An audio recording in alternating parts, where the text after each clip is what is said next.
Well, I want to wish everybody a happy St. Patty's Day.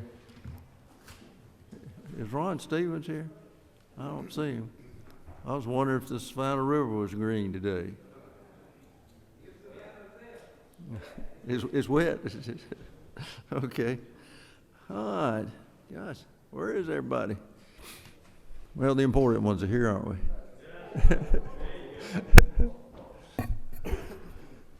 Chairman Green, would you open us with prayer, please, sir? Push your button so I can. Let us pray. Our Heavenly Father, we look to Thee for guidance. And Lord, as we finish up the session of the Georgia General Assembly, give us special guidance. Bless us, O Father, that we may make the right decisions and that we may serve the people of the state of Georgia in a way that is unto Thee a blessing. And Father, we just ask You now to go with us through this meeting. Go with each member here. Bless them, guide them, and direct us this day. In Thy holy name we pray. Amen. Thank you, sir. Okay. Ms. Lewis, is Mr. Mullis out there?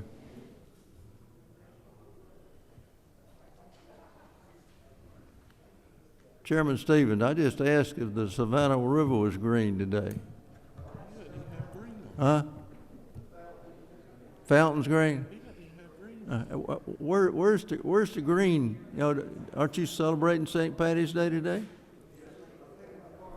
Oh, you painted your car green? Okay. I don't guess Chairman Mullis is here, so I'm gonna have to wait and let him go. Is he out there? Okay, bring him in, please.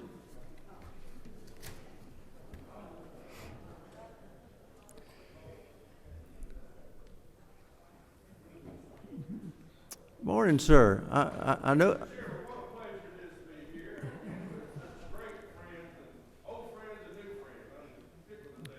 Well, I'm letting you in first. You were scheduled to be last, but I've got you down first, considering I understand the importance of your job and the demands that are on your time.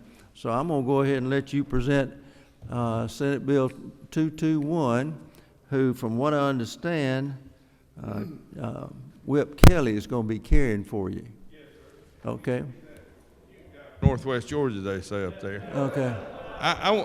And look, ditto on what you said. Thank you. Yeah. And you'd have the same respect with my committee as well. Well, Mr. Chairman, this is Senate Bill 221, and this is leveling the playing field. I had my Republican friends say, this is helping the Democrats. And it is. And I've had my Democrat friends say, this is helping the Republicans. And it is. This is leveling the playing field. This is shining the light on what is dark money.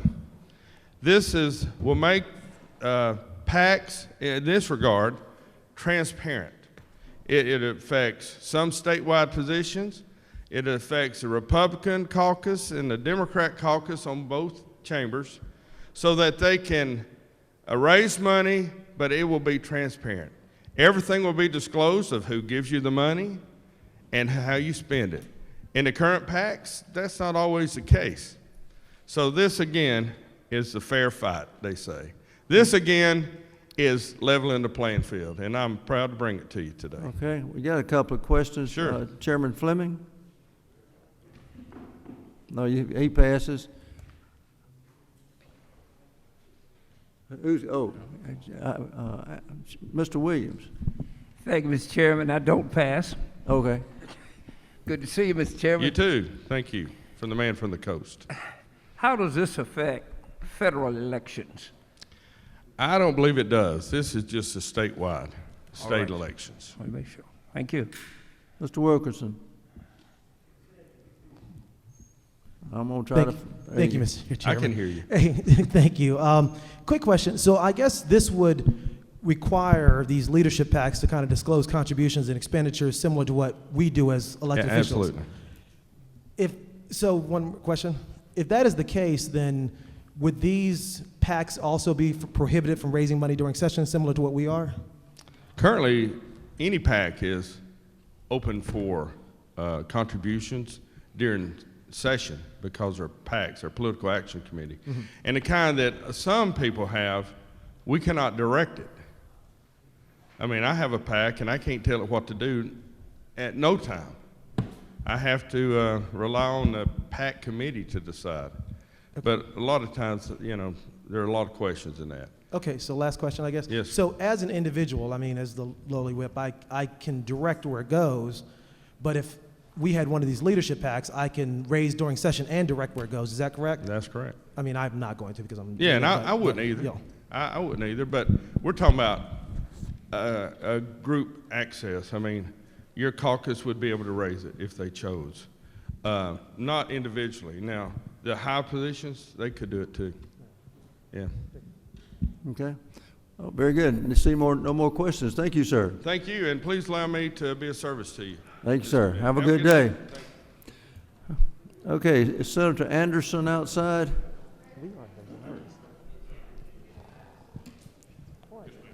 Hey, Senator, I want to let you know on how you're to present this thing. It's not the same way you introduced your pastor when you were over here one year, where you spoke longer than he did. Way long. You got about a minute, so make it good. Mr. Chairman, I hear you loud and clear. Ladies and gentlemen, I bring you Senate Bill 9, a bill that passed out of the Senate 51 to nothing. It was a bipartisan bill, and it simply makes Columbia County have its own Superior Court circuit. Okay. And I understand Chairman Newton will be carrying that bill for you? Yes, sir. Okay. Chairman Fleming, do you have a comment? Okay. Okay. Anybody in the back have a question? Okay, Mr. Williams. Thank you, Mr. Chairman. Another great day. Best day of my life. Senator, you mentioned it was bipartisan, but I haven't heard any bipartisan comments on it. But tell me this, what prompted this bill? Was it population growth? Have you grown to the point you need another judge, or what is it? If anybody has came to Columbia County lately, you see that everybody wants to live in Columbia County. Population is way over 180,000 now, and the population justifies for its own circuit. Thank you, sir. Now, Mr. Fleming, Chairman Fleming. Thank you, Mr. Chairman. Senator Anderson, isn't it true in relation to Representative Williams' question about bipartisan support that it did pass unanimously out of the Senate with every Democrat voting for it, and the minority whip, who is from Augusta, going to the well speaking in favor of the bill? Isn't that true? By all means. Thank you. Hey, thank you, sir. Mr. Whip. Okay. Anybody else in the back have a question? Okay, seeing none. Thank you, sir. It's such an honor to be in your presence. Well, today, it's Mr. a Chairman. pleasure you got to see me. Thank you. Thank you, sir. All right, Mr. Brass.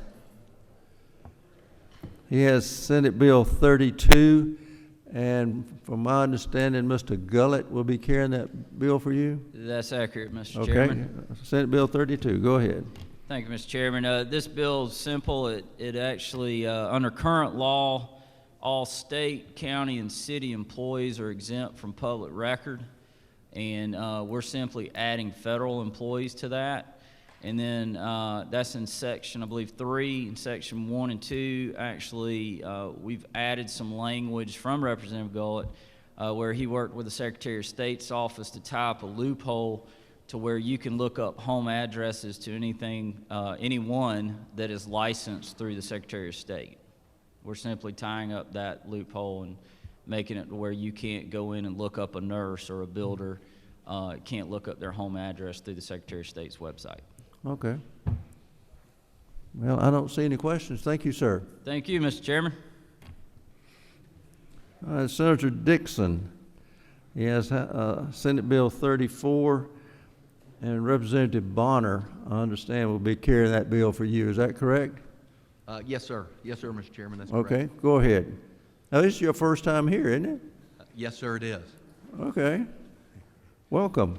Thank you very much. Thank you, Mr. Chairman and committee members. I bring Senate Bill 34 to you today. It has to do with helping victims of human trafficking.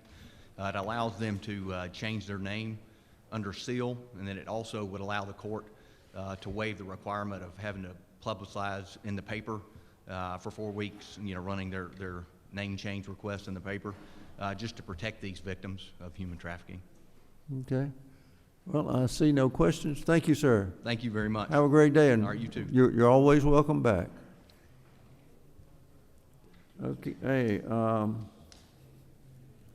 let's see, Senator Jackson, Senate Bill 75. Well, I don't know you.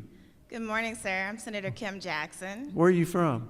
I'm from Stone Mountain, Georgia. Okay, well, glad you're here. What you got for us? I have Senate Bill 75. It's a very simple bill. It just allows victims of stalking to be able to get out of their leases without penalty as long as they've been before a judge to prove that they've been a victim of stalking. Okay. Sounds pretty good to me. Thank you, ma'am. I don't see any questions. Thank you. All right, thank you.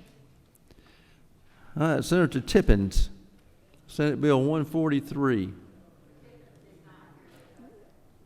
He's not here? Okay. All right, Senator Strickland, I know he's here. I talked to him a while ago.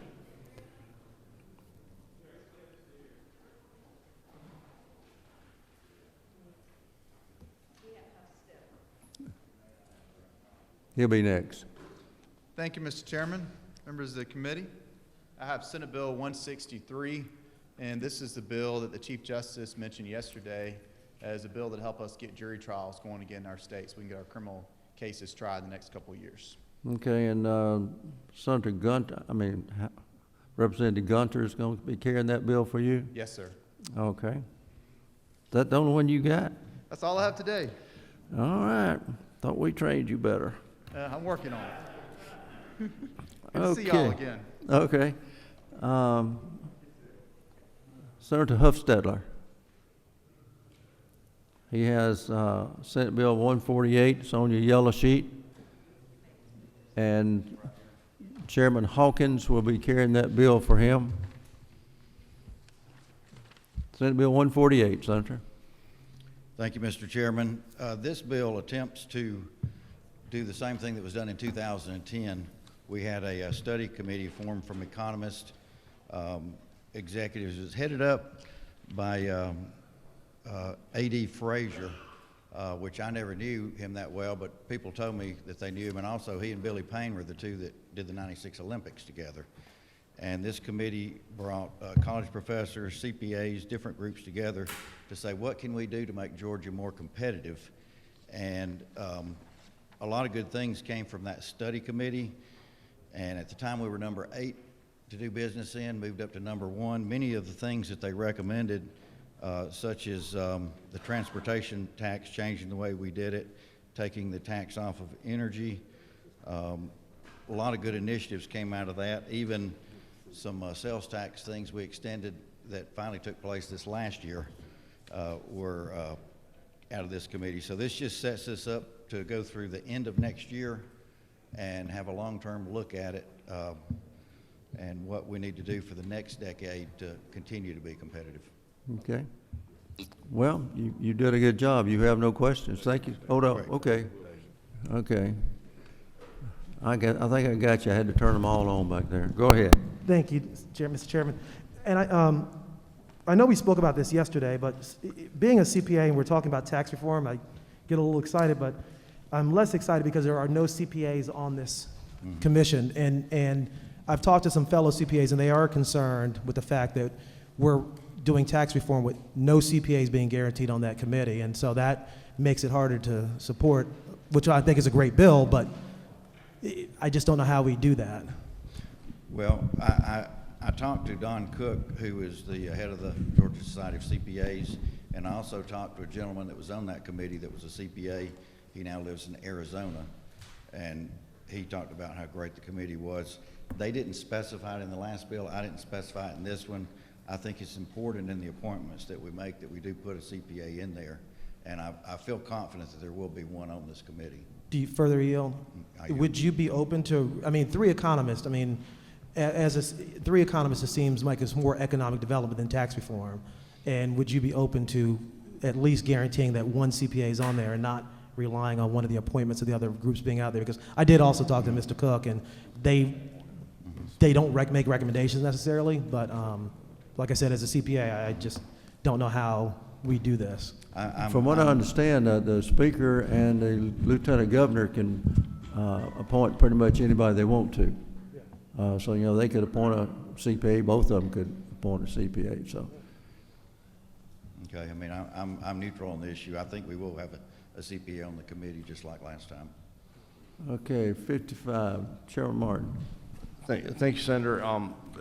Isn't it true that when this happened in ancient times before with Chairman O'Neill leading it from the House, I also served with the chairman on that, and we went around the state, and we heard, while you mentioned there was a CPA as part of the panel, we heard from CPAs all over the state. We heard from tax directors at various companies in various industries. The fact that an individual has a certain degree is on the committee does not, did not limit it in the past, Mr. Chairman, and to the Senator. I thank you for bringing it. I think it brought good information back in the past and can again. Thank you. I wasn't in the legislature then, but everybody that was gave this a really glowing report and talked about them traveling around the state with this group. Mr. Williamson. Thank you. Chairman, you might have said this in your remarks, but is this composed exactly like it was the last time as far as Well, actually, the last one had the, because it was at the end of Sonny Perdue and the beginning of Nathan Deal as governors, they both were on there. I changed this up to say that the minority leaders in the House and the Senate would have a fiscal expert of their choosing they could appoint to this committee. Is it but approximately the same number of people? Approximately the same, yeah. Thank you. Okay. No more questions. Thank you, sir. Thank you. All right, Mr. Senator Walker, he's got two bills. Welcome, Senator. Senate Bill 168, which will be carried by Representative Gunter, and Senate Bill 169 that will be carried by Representative Gunter. Good morning, Mr. Chairman Morning. and committee. Thank you for having me this morning. During the COVID pandemic, Governor Kemp showed great leadership in allowing us to modify our practices and keep our businesses open while staying safe. And these two bills attempt to codify some of the practices we've adopted during the pandemic that businesses have found to work well and be efficient. So Senate Bill 168 allows corporations, even after the expiration of the public state of emergency, to continue to hold their annual shareholder meetings and special shareholder meetings virtually. Does not require them to hold them virtually, but allows them to the option of continuing to do that. Okay. Well, see no questions on that one. Oh, hold on. Chairman Smyrie.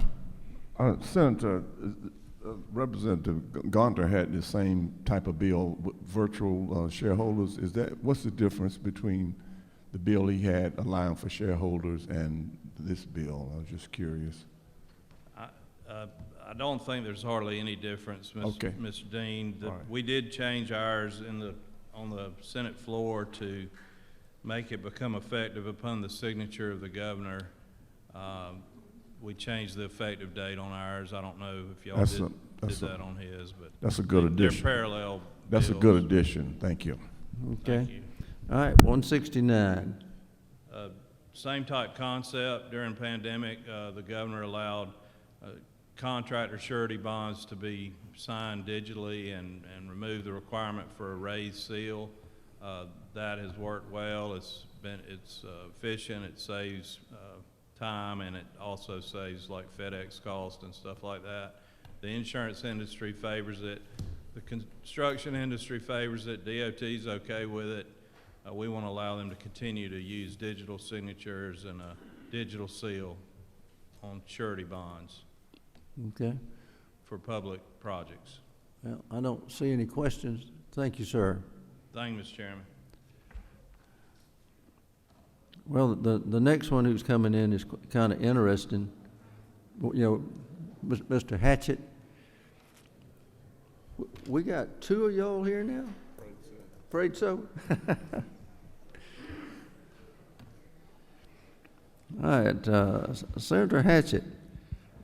Thank you, Mr. Chairman. Where is the 50th district? 50th district is the northeast corner of Georgia. Northeast, okay. It's a pleasure to Now, be. what relation to you or to him? That's my uncle. That's your uncle. Is he the one that taught you all you know? Everything I know. That's kind of scary, folks. Very scary. Okay, Senator, go ahead. House Senate Bill 185, which will be carried by Representative Todd Jones when it hits the floor. Yes, Mr. Chairman. Senate Bill 185 is a taxpayer fairness bill. The tax tribunals, which were created in 2012, when you have a dispute, you go in front of the tax tribunal. If a regulation is ambiguous, they automatically defer to the department's interpretation of it, which kind of leaves the taxpayer fighting an uphill battle. What this does is it takes away deference to that, to the department's interpretation of the regulation and levels the playing field for taxpayers. And this passed unanimously in the Senate.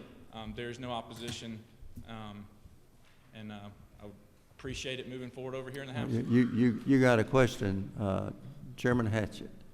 Senator Hatchett. Oh boy, that sounds weird.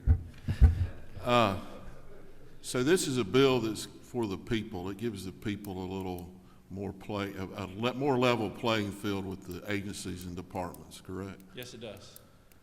I'm really disappointed in you. You know, you have Irish blood. Both of your parents are from Dublin, Georgia, and you don't have any green on. I mean, well, we don't need to see other things, but you know. I got a 4-H pen right here. You got to do better. You got to do better, Senator Hatchett. Okay, Mr. Whip. Leader. Okay, excuse me. Thank you, Mr. Chairman. Senator Hatchett, I guess it would be true you have a lot of room to learn because Chairman Hatchett didn't have a whole lot he could teach you, I don't think. I'm just saying. Goodness. And, okay. Would this not allow the citizens of Georgia to, and the state agencies to more closely follow legislative intent when rules that may be contrary to the intent are adopted by state agencies? It would be much more fair to the citizens of this state. So thank you for the legislation. Thank you. That was kind of rough. But it's true. Okay. Yeah, friends like that. Thank you, sir. I don't see any more questions. Thank you very much. Mr. Robertson, Senate Bill 210, and that will be carried by Representative Momtahan. Morning, sir. Good morning, Mr. Chairman. I hope y'all are doing well this morning. Hey, there's only 2 weeks left. Yes, sir. And 4 spit cups. Mr. Chairman, I'm here today on Senate Bill 210, and what this legislation does, it allows the drivers of Georgia to purchase a digital license plate that when they purchase their tags and their specialty plates online, they will be able to have all of that information loaded to the digital license plate. The Georgia Department of Revenue is comfortable with this legislation. This technology has been in development and use in other states for the past 4 years, and it also has some public safety benefits where if your vehicle is stolen, when you report it local law enforcement, they will place a stolen banner across your plate so it can be identified by other motorists and law enforcement. And it also provides the same technology for amber alerts and silver alerts when children or elders are lost or kidnapped. Okay. Yeah. Chairman Jaspers. Thank you, sir. Just got a question. So, when we were learning about this yesterday, so can the individual control that in any way? Can they turn the license, the electronic tag off while they're driving away? And let's say they're doing some nefarious deed. Can they turn it off? No, sir, the driver of the vehicle cannot turn it off, and if they attempt to detach it, there's a detached plate flash on it. There's a battery inside of the digital license plate in addition to it being connected to the vehicle that has a 5-year battery life. So any attempt to do that, the only individual that could turn it off would be the vendor used by the Georgia Department of Revenue to upload the information to it. It primarily runs off of cell phone technology for the most part. So when it's sitting, if I can, Mr. Chairman, sitting in a parking lot, it's on, just like it was. So if law enforcement's looking, they can look, so it never goes off, just like our tags do now. Yes, sir, and it can also be read with a tag reader that private businesses and public safety currently use. Yes, sir. Okay, thank you, Mr. Chairman. Representative Williamson. Thank you, Mr. Chairman. To the author of the bill, in just sort of similar vein, are these tags being provided as original equipment by any of the car manufacturers? No, sir. Currently, they would be an accessory that the individual would purchase separate from ad valorem taxes and any of the specialty tags with the universities or any of the other tags that we currently use here in the state of Georgia. So it's an accessory that displays the Georgia State auto tag. Okay, thank you. Yes, sir. Chairman Martin, I think it's you. Yes, sir. Thank you, Chairman, for bringing. I have to ask. I mean, if it uses cellular technology, and who's liable if it's hacked and something bad happens? As far as the hacking of it goes, looking at the security, and I work with some technology who I felt were experts in talking about that, and the information is so, I hate to use the word simple, but the way it works, the hacking on this is much more difficult than it would be on more advanced technology that we experience today.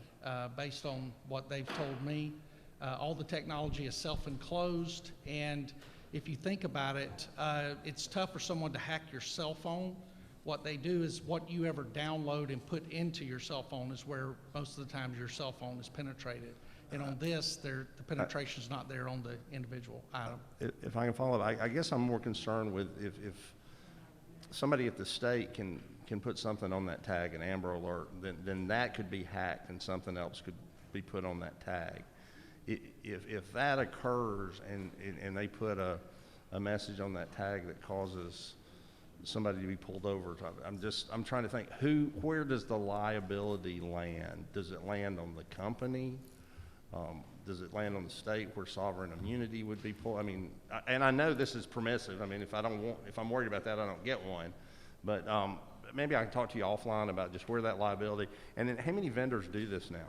Yes, sir. There's several vendors that do it now. It's used in the state of Texas, Illinois, Indiana, another state out west that I'd rather not reference, and then as far as the liability goes, I'm not sure of what type of information that could be placed on there that would create any liability, unless but the relationship between the DOR and the provider of the technology package, I'm sure in the contract that would be a part of the agreement.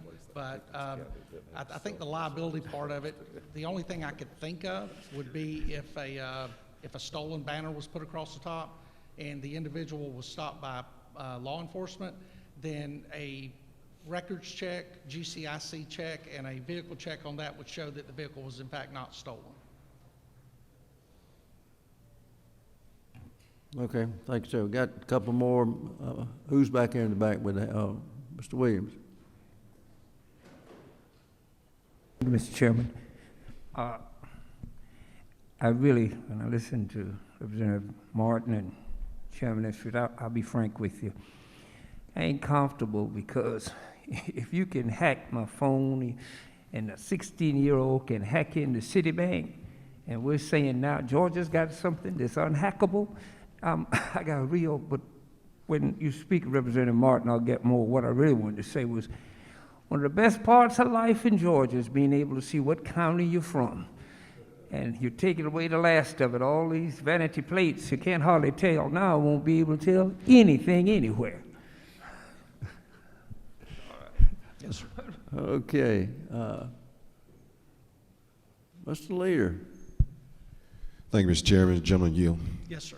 I have two fundamental concerns. One is, could these license plates be used for advertisers to figure out where you're sort of geolocated and then send that information to big corporations? Because right now, as you know, the federal government is cracking down on Apple and Google for selling data.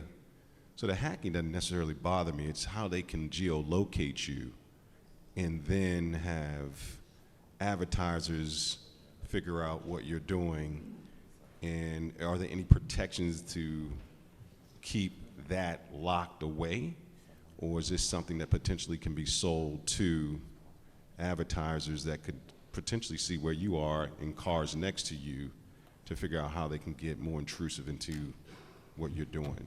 Is there any protections in this bill that would allow for that not to happen? Yes, sir. These digital license plates do not have GPS, so you could not be hacked, and as far as or be located, I should say. And as far as the hackability, it's not the device that's hacked; it's the software that is uploaded to whatever device. And so this, where I was talking before, when you deal with a phone or with a computer that have multiple layers of different software that may be downloaded, that's where the hacking comes from. And in equipment like this, you don't have multiple layers of software that are open to allow some of the more nefarious groups that may want to hack. And these license plates will also not be allowed to do any marketing. So nobody would be able to buy a logo from their favorite restaurant or anywhere else and promote it through their tag also. Thank you. Thank you, sir. Thank you. Well, no more questions. Thank you, sir. Thank you, Mr. Chair.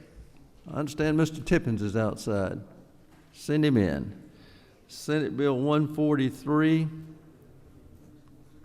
And once it hits the House floor, it will be carried by Representative Todd Jones.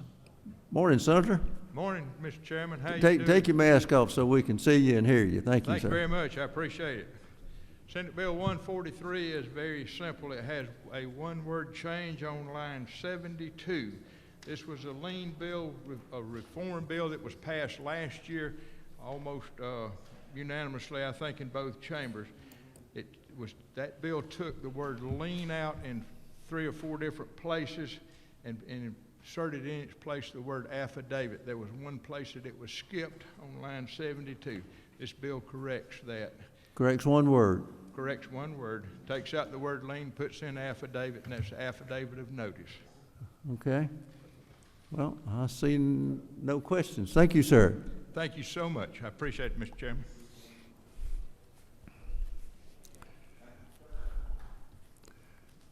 Okay, Chairman Smyrie came up on something a while ago. You notice some of these bills look exactly like things we passed earlier? I mean, almost word for word. Okay, well, let's set the calendar for tomorrow. Okay. Senate Bill 34, do I hear a move? Got a move and a second. All in favor say aye. All opposed, like sign. It's on. Senate Bill 66, do I hear a move? Got a move and a second. All in favor say aye. All opposed, like sign. It's on. Senate Bill 143, nope, excuse me. Yep, 143. 143, do I hear a move? Okay, I had him marked out since he didn't show up the first time. I got a move in a second. All in favor say aye. All opposed, like sign. It's on. All right, Senate Bill 148. Got a move and a second. All in favor say aye. All opposed, like sign. It's on. Senate Bill 163. Do I hear a move? Got a move and a second. All in favor say aye. All opposed, like sign. It's on. Senate Bill 168. Do I hear a move? Got a move and a second. All in favor say aye.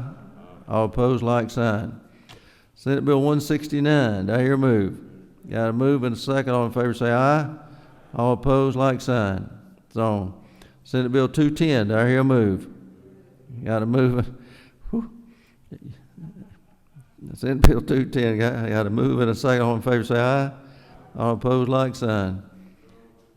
Okay, all those who say no, raise your hand. Got 1, 2, 3, 4. It's on. Senate Bill 221. Do I hear a move? Got a move and a second. All in favor say aye. All opposed, like sign. All opposed, raise your right hand. It's on.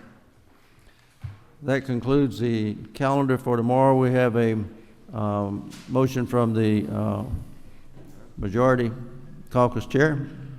Thank you, Mr. Chairman. I move that pursuant to Rule 33.3, debate be limited to 1 hour on each bill on tomorrow's calendar, time to be divided at the discretion of the Speaker. Got a move and do I hear a second? Oh, got a second. All in favor say aye. Aye. All opposed, like sign.